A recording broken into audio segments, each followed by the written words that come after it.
जय Shri Radhe Krishna. I hope आप सब लोग बहुत अच्छे होंगे। चलिए आज हम भक्ति योग की चर्चा को आगे बढ़ाएंगे, जिसमें कि हमने पिछले सुना था कि पिछले श्लोक में भगवान ने कहा था कि अर्जुन से कि ये जो भक्ति आप कर रहे हैं, आप सगुण और निर्गुण भक्ति, भगवान दो मार्गों को बताते हैं। दो मार्गों में भगवान कहते हैं क्योंकि निर्गुण जो निर्गुण की भक्ति है, जो निराकार की भक्ति है, वो काफ़ी कष्टप्रद है, इसलिए सगुण भक्ति को करना चाहिए। तो यहाँ पर अर्जुन का प्रश्न होता है कि सगुण भक्ति कैसे की जाए।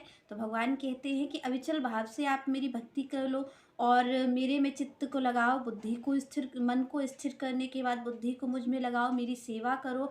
तो यहाँ पर भगवान कहते हैं कि मेरी सेवा करो, मेरे संतों की सेवा करो। अगर आप ऐसा नहीं कर सकते हो तो फिर आप मेरी जो मुझे पाने की चाह है, अर्जुन से भगवान कहते हैं कि मुझे जो पाने की चाह है वो उत्पन्न करो, संतों के पास जाओ, मेरी नवदा भक्ति का पालन करो और यहाँ पर मेरी कथाओं को सुनो, संतों के पास जाओ, जिससे कि मेरे प्रति प्रेम बढ़े और मेरी चाह उत्पन्न हो। वो भी मेरी भक्ति है, तो ये भी कर सकते हो। पर अर्जुन कहते हैं कि यहाँ पर मैं ये नहीं कर सकता हूँ। तो भगवान फिर इस चीज़ को कहते हैं कि आप ऐसा करो कि जो भी कर्म है अपने, वो सारे कर्म मुझे अर्पित कर दो। जो भी आप कर्म करते हो वो कर्मों को अर्पित कर दो। पर यहाँ पर अर्जुन कहते हैं कि आप और हम जो है वो अच्छे और बुरे दोनों कर्म करते हैं। तो भगवान से कहते हैं अर्जुन कि ये हमारे लिए संभव नहीं है कि मैं इन सारे कर्मों को आपको अर्पित कर पाऊँ, क्योंकि कर्म अच्छे और बुरे दोनों प्रकार के हैं मेरे पास, और भगवान को हमेशा श्रेष्ठ चीज़ ही अर्पित की जाती है। तो हम यहाँ पर बुरे कर्म आपको कैसे अर्पित करेंगे। तो अर्जुन कहते हैं कि ये कार्य हमसे नहीं हो पाएगा। तो इसके बाद श्री भगवान कहते हैं, श्री कृष्ण अर्जुन से कहते हैं कि ऐसा करो, अगर आप कर्मों को अर्पित नहीं कर सकते, आप कर्म के फलों को जानते हो कि क्या हमारा गलत है क्या सही है, तो आप ऐसा करो कि सारे जो कर्म फल हैं उनका त्याग कर दो। उनका जो कर्म फल अच्छे हैं बुरे हैं, जो भी आपके कर्म हैं, उनके फलों का त्याग कर दो। कर्म आप जैसे भी कर रहे हो, क्योंकि हम माया के वशभूत जीव हैं, तो हम माया के वश में हैं, तो हम ये कर्मों को अपने रोक पाए ऐसी हमारी सामर्थ्य नहीं है, क्योंकि हमारा जो प्रारब्ध है वो हमसे अच्छे और बुरे काम करवा ही लेता है, तो इसकी हमारी सामर्थ्य नहीं है। तो भगवान ने कहा कि आप ऐसा करो कि आप जो भी कर्म है उन कर्म के फलों का त्याग कर दो और बस मेरी भक्ति को प्राप्त कर लो। तो अर्जुन ने कहा कि ये भी करना संभव नहीं है, क्योंकि कर्म का जो फल है, हम कर्म का बीज डालते हैं उसी वक्त ही हमें फल की चिंता हो जाती है। हम कोई काम करते हैं उससे पहले हम फल की ही चिंता करते हैं, या फिर मैं ये कह सकती हूँ कि आपको फल ही तो उस काम में लगाता है। जब हम फल की इच्छा करते हैं कि हमें ये चीज़ मिल जाएगी, तभी तो हम उस कार्य में रत हो जाते हैं, उसमें हम लग जाते हैं, क्योंकि हमें ये चीज़ मिलेगी। तो अर्जुन कहते हैं कि भगवान ये तो बहुत कठिन काम है। क्यों? क्योंकि जो फल की इच्छा होती है वही काम के लिए प्रेरित करती है। तो आप कह रहे हो कि फलों का त्याग कर दो, जो हमारे कर्म है उस फल का त्याग, तो ये कैसे संभव हो पाएगा। तो भगवान ने कहा कि अगर ये भी संभव नहीं है तो फिर अब आप ऐसा करो कि अब आप ज्ञान की प्राप्ति करो, ज्ञान और ध्यान करो। अब भगवान इस पे क्या कहते हैं, क्योंकि अर्जुन कह रहे हैं कि उनके लिए ये संभव नहीं है कि वो कर्म फलों का त्याग कर सके। कर्मों का जो फल है, क्योंकि जो हम अच्छे बुरे कर्म करते हो, खासतौर पे अच्छे कर्म, हम किसी भी कार्य को करते हैं, कोई संत जन अगर हमसे कहते हैं कि आपको गाय की रोटी रोज देनी है, तो हम उनसे ये पूछते हैं कि क्यों देनी है, इसका फल क्या मिलेगा, इससे क्या हमारी संपत्ति बढ़ जाएगी, इससे क्या हमारे जीवन में सुख आ जाएगा। तो हम सबसे पहले फल की ही कामना कर लेते हैं। हमसे कोई व्यक्ति कुछ भी कहे तो हम ये पूछते हैं कि क्यों, और ये क्यों का मतलब ही होता है फल की इच्छा, क्योंकि हमें फल की इच्छा है कि इसके बदले मिलेगा क्या। तो अर्जुन यहाँ पर ईमानदारी से कहते हैं, देखिए भगवान को ये चीज़ ही पसंद है। आप और हम क्या करते हैं, भगवान किस चीज़ को कहते हैं कि मोहे कपट छल छिद्र न भावा, यही कपट होता है। क्योंकि हमसे किसी ने कहा आप इस काम को कर लेना, और हमने बिना विचारे ही कह दिया कि हाँ हम तो कर सकते हैं। पर अर्जुन यहाँ पर ईमानदार है। अर्जुन जो है वो छल कपट से मुक्त हैं। अर्जुन जानते हैं, अर्जुन से जैसे ही भगवान कह रहे हैं कि इस कार्य को कर लो, अर्जुन तुरंत, क्योंकि विचार करते हैं अर्जुन, अर्जुन की पहचान है अपने मन से कि मैं क्या कर सकता हूँ क्या नहीं कर सकता हूँ, इसलिए भगवान से विचार करके कहते हैं कि ये कार्य मुझसे नहीं हो पाएगा भगवान, तो आप हमारे लिए कोई मार्ग सुझाओ। तो यहाँ पर भगवान से ईमानदारी से अर्जुन ने कहा कि कर्म फल का त्याग करना संभव नहीं है।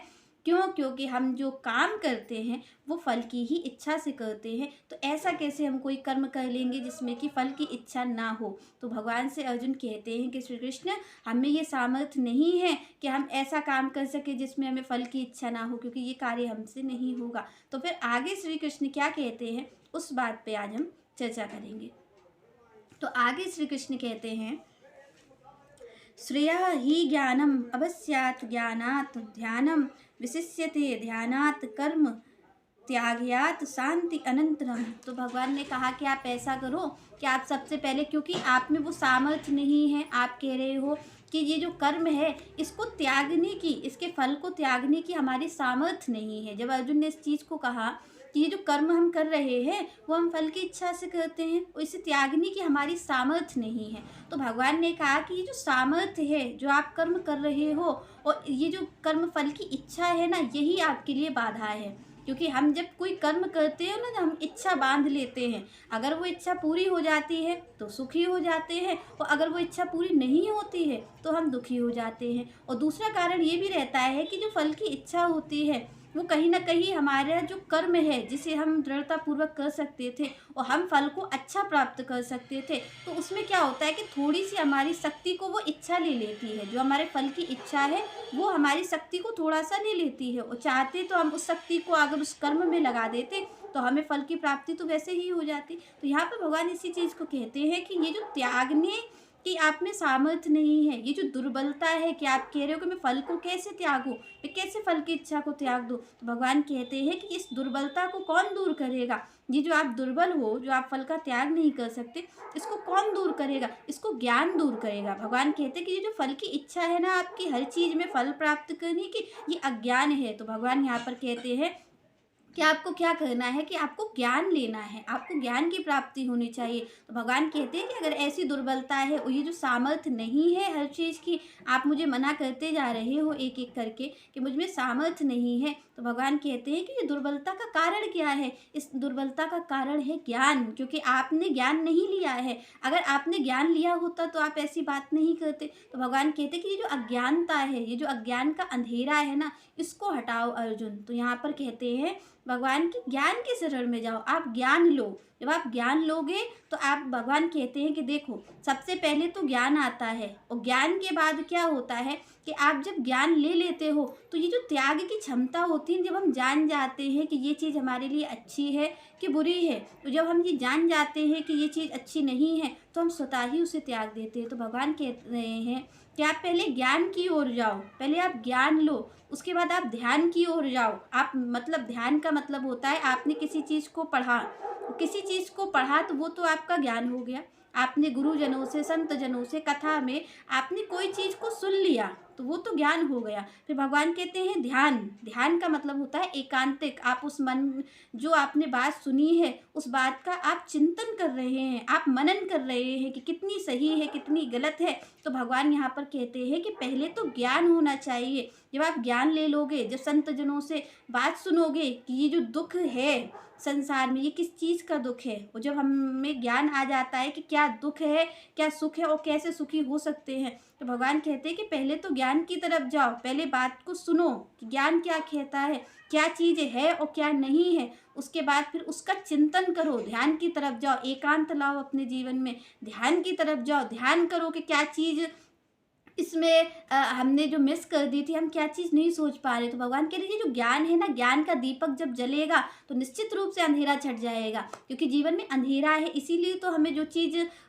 दिखनी चाहिए वो हमें दिख नहीं रही है, और जो नहीं दिखनी चाहिए वो हमें दिखाई पड़ रही है। तो यहाँ पर देखो हर चीज़ में यहाँ पर सारे ग्रंथ कहते हैं कि जो संसार है ये नश्वर है, पर हम कभी भी इस चीज़ को मानते नहीं हैं, क्योंकि हमें संसार दिखाई पड़ रहा है। तो वो क्या बात है, क्योंकि इसी चीज़ को भगवान कह रहे हैं कि अज्ञान है। तो यहाँ पर भगवान कहते हैं कि पहले आप ज्ञान की तरफ जाओ, आप सुनो संत जनों से कि सच क्या है, और सच सुनने के बाद फिर उसका मनन करो, चिंतन करो। तो भगवान कह रहे हैं कि जब ज्ञान होगा और ज्ञान के बाद ध्यान होगा, और जब ध्यान होगा उसके बाद ही त्याग संभव हो पाएगा। तो भगवान ने कहा कि पहले आप ऐसा करो कि आप पहले ज्ञान लो, पहले आप सुनो कि बात क्या कही जा रही है, फिर उसे केवल सुनिए मत। क्योंकि आप और हम क्या करते हैं कि हम कोई ज्ञान की बात सुनते हैं और 2-4 लोगों को और सुना देते हैं, हम सोचते हैं कि हो गया यहाँ तो काम हमारा, हमने तो कथा सुन ली, पर ऐसा होता नहीं है। आपने कोई बात को सुना है तो आप उस बात का चिंतन करिए, उसका मनन करिए, तभी तो आपको पता चलेगा। आपने किसी चीज़ को ले लिया और लेने के बाद 4 लोगों में और बांट दिया, तो वो जो चीज़ आपकी थी वो तो आपके हाथ से वैसे ही चली गई, क्योंकि आपने बांट दिया उसको सब जगह। तो नहीं है, आप, भगवान कहते हैं कि पहले ज्ञान लो और ज्ञान के बाद बाद फिर ध्यान करो, चिंतन करो उस चीज़ का, मनन करो उस चीज़ का कि क्या चीज़ सच है। तो जब आप उस चीज़ का चिंतन करोगे सुनने के बाद गुरुजनों, और ये देखिए चिंतन बुद्धि से नहीं हो सकता, इस चीज़ को आपको और हमें ध्यान रखना है कि चिंतन कभी भी बुद्धि से नहीं होता। बुद्धि तो गलत ही निर्णय ले लेगी आपकी। चिंतन हमेशा विवेक से किया जाता है, और विवेक सही निर्णय ले पाता है। तो यहाँ पर विवेक कहाँ मिलता है? ये मिलता है संतों के पास। जब हम संतों की कथा सुनेंगे, सत्संग सुनेंगे संतों का, तो वो हमें बताएंगे कि आखिर सोचा किस तरीके से जाता है, किस तरीके से हम सोचे, किस तरीके से हमारा चिंतन हो। इसी चीज़ को भगवान कहते हैं कि आप पहले ज्ञान लो और फिर आप उसका क्या कहते हैं, ध्यान करिए, और ध्यान करने के बाद फिर आप त्याग की ओर चले जाओगे। जिस चीज़ को भगवान कह रहे हैं कि अर्जुन इस चीज़ को कर लो, तो भगवान बता भी रहे हैं, तो वो कैसा मार्ग है, कैसे वो त्याग होगा। तो भगवान यहाँ पर कहते हैं कि पहले आप ज्ञान लो, और ज्ञान लेने के बाद आप उसका चिंतन करो, मनन करो, और फिर निश्चित रूप से जब आप उसका चिंतन और मनन कर लोगे तो आपको चीज़ें क्या होगी कि जब आप में ज्ञान का दीपक जल जाएगा तो आपको जो चीज़ें हैं जो दिखाई नहीं पड़ रही है अंधेरे की वजह से, वो उस उजाले में साफ दिखाई पड़ जाएंगी, और आप उसका निर्णय कर पाओगे। तो भगवान कहते हैं तब कोई त्याग की ओर जाता है। तो ये विधि यहाँ पर श्री कृष्ण बता रहे हैं अर्जुन को कि अगर आप ऐसा नहीं कर सकते हो तो आप पहले ज्ञान लो। तो आप ज्ञान कहाँ से लोगे? क्या आप ज्ञानी हो? आपको क्या लगता है कि ज्ञान किताबों से मिल जाएगा? मिल जाता है, पर उस ज्ञान को लेने के बाद क्या होता है कि हमें एक अभिमान आता है। जब हम किताबों से कभी भी ज्ञान लेते हैं ना, तो क्या होता है कि हमें अभिमान आता है। आपने देखा होगा जितने भी ज्ञानी ध्यानी लोग हुए हैं वो ज़्यादातर अभिमानी भी हुए हैं। तो यहाँ पर अगर आपको देखिए, आप भक्ति मार्ग पे चलिए। यहाँ पर भगवान कह रहे हैं कि अगर आप भक्ति मार्ग पे चलते हो तो जितनी चीज़ों की ज़रूरत है भगवान स्वतः ही आपको दिलवा देंगे। आपको ज्ञान की ज़रूरत होगी, ध्यान की ज़रूरत होगी, जिस चीज़ की भी ज़रूरत होगी भगवान स्वतः ही उसको प्रकट कर देते हैं। उसके लिए कहीं भी आपको जाने की ज़रूरत नहीं पड़ती। पर आपको किस चीज़ की ज़रूरत पड़ेगी? आपको पड़ेगी संत की ज़रूरत। जीवन में अगर आपके सत्संग है, भगवान की कथा है, तो आपको कुछ भी करने की ज़रूरत नहीं है। भगवान को जो भी ज़रूरी लगेगा वो निश्चित रूप से वो आपके लिए व्यवस्था खुद ही कर देंगे। क्योंकि जब कोई उनकी ओर चलता है, भगवान की ओर कोई चलता है, तो उसको संभालने की जिम्मेदारी भी स्वयं श्री कृष्ण अपने ही ऊपर ले लेते हैं। पर उनकी ओर चलना ज़रूरी है। उनकी ओर चलने का जो माध्यम है वो हमेशा यही है कि प्रथम भगति संतन कर संगा और दूसरी रतिमम कथा प्रसंगा। तो भगवान कहते हैं कि आप संत की शरण में जाओ और मेरी कथाओं को सुनो, और फिर बात की जिम्मेदारी भगवान आपकी स्वयं ही ले लेते हैं। चलिए नेक्स्ट चर्चा हम नेक्स्ट वीडियो में करेंगे। तब तक के लिए जय श्री राधे, जय श्री कृष्ण।